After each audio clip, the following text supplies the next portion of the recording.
देवगढ़ जिले में पवित्र 90तम ओडिशा दिवस पालन कर अवसर में उत्कलमणि गोपबंधु दास राजा वासुदेव सुढलदेव राजा सच्चिदानंद त्रिभुवन देव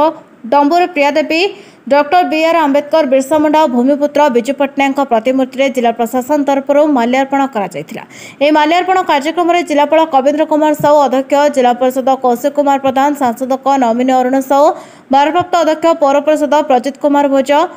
अतिरिक्त जिलापाल रेबेका बिलुंग उपजिलापाल परीक्षित साहू कार्यनिर्वाही अधिकारी पौर परिषद कृपा सिंधु स्वयं वरिष्ठ नागरिक शिक्षक शिक्षयित्री छात्र छात्री प्रमुख माल्यार्पण कार्यक्रम में जोग देते बिजू पट्टनायक प्रेक्षालय साधारण सभा आयोजन होता जिलापाल कविंद्र कुमार साहू सभापतित्व में आयोजित सभार मुख्य अतिथि भाव माननीय मंत्री पंचायतराज ग्राम्य उन्नयन और पानीय जल ओडिशा सरकार श्रीयुक्त रविनारायण नायक और वरेण्य अतिथि भाव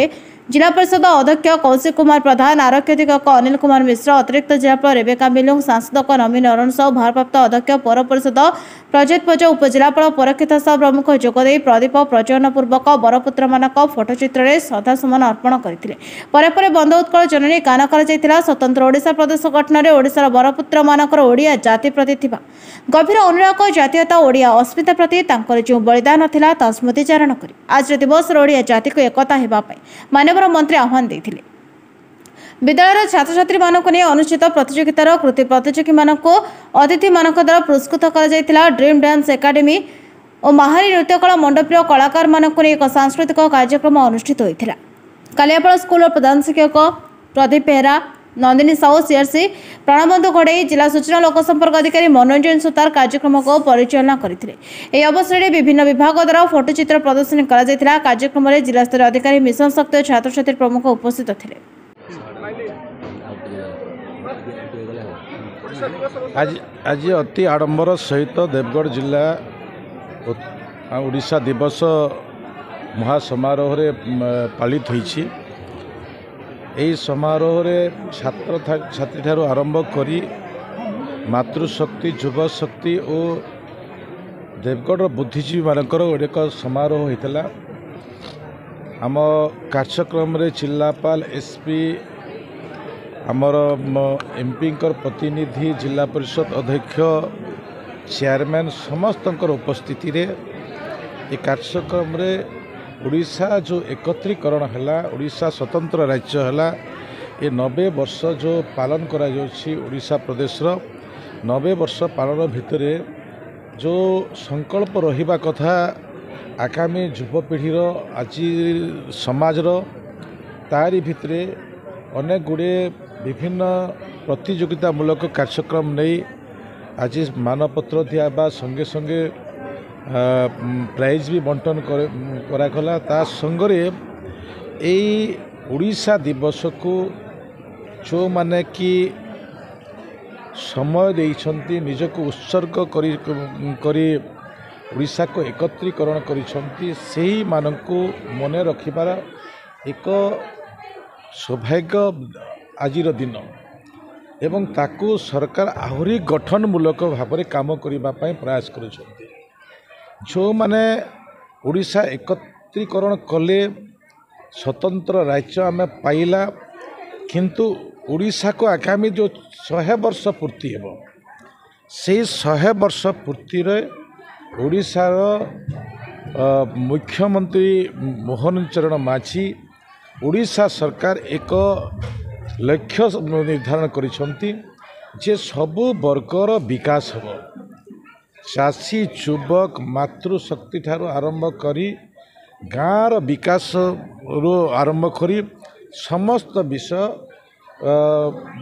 आछिर सरकार दृष्टि रखी काम करुछंती आमे जो माने स्वप्न देखिते से स्वप्न को साकार करिबा पई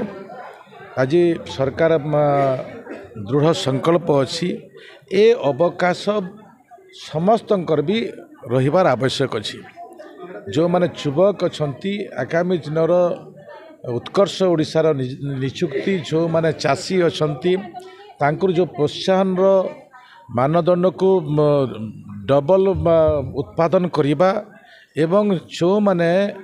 आज गरीब अच्छी गाँव में रोचंती विभिन्न योजना माध्यम कार्यक्षम करवा ये सब विषय आजिर दिन में संकल्प नहीं काम करूँ से अवसर मत ये आसबार सौभाग्य थिला एवं ए देवगढ़ माटी संबलपुर माटीर ओडिशा एकत्रीकरण करिवार बहुत बड़ भूमिका अच्छी। जदि देवगढ़ में वासुदेव सुढल देव राजा ही न थांते हितेशिनी पत्रिका जदि बाहरी न थांता एवं गंगाधरंकर जो मिलन होता तांकर जो गीत तांकर मातृभूमि मातृभाषा रे ममता जा हृदय जनमी नहीं ए उक्ति जदि प्रकाशित न होता ओडिशा भी एकत्रित हो न था। तेणु देवगढ़ एवं संबलपुर माटीर ओडिशा एकत्रीकरण पर बहुत बड़ अवदान अच्छी। सर विगत सरकार जे देखा अनेक लोक आवास घर पाई नथिले जो राज्य सरकार आरंभ करछंती अंत्योदय गृह योजना ए मिशन केबे सुधा शेष होबो एवं समस्त लोक केबे सुधा आवास घर पाइबे कोन रही मिशन एवं एबे आरंभ होला पर विभिन्न स्थान अभियोग मध्ये आछि जे राज्य सरकार जो प्रशासन माने चयन करछंती एबे मध्ये विभिन्न हिताधिकारी बाकी रहि जाइछंती ताको ऊपर कोन कार्यानुष्ठान देखंत प्रथम पर्याय रे हम अंत्योदय गृह योजना रे लोकन को जोड़ीछु जो माने कि निष्पेषित हुए समाज रे रहउथिले गाँव रे रहउथिले से मान को जोड़बार प्रक्रिया है किए भावुले गोटे कुष्ठरोगी घर पाइब बोली आग आम समाज एपरी थिला जे कुष्ठरोगी को घर बाहर गाँव बाहर को घोड़ी दि जाऊला किंतु ताको पई आज घर दि जाउछि जो माने विभिन्न बड़ बड़ रोग रे पीड़ित होछंती तांको दिया जाउछि। आजिर दिन जो माने आज आमे ओडिशार दिवस आज पालन करूछु जो माने स्वाधीनता पाई लड़ाई करते आज भी से घर खंडिए ना से घर देवा जो माने उइडो अच्छा से घर देवा हाथी भांगा घर देवा विभिन्न बात्या बन्या रे क्षति होता लोक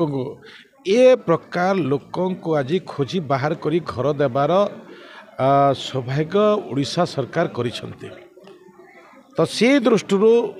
जो माने भी आज वंचित अच्छा आम टार्गेट रेसु 7,750 कोटी टंका खर्चा हम माने आपण माने चिंता करंतु केते घर पाइबे आम पाखापाखि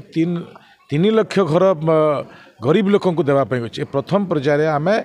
59,093 गोटी घर देइछु।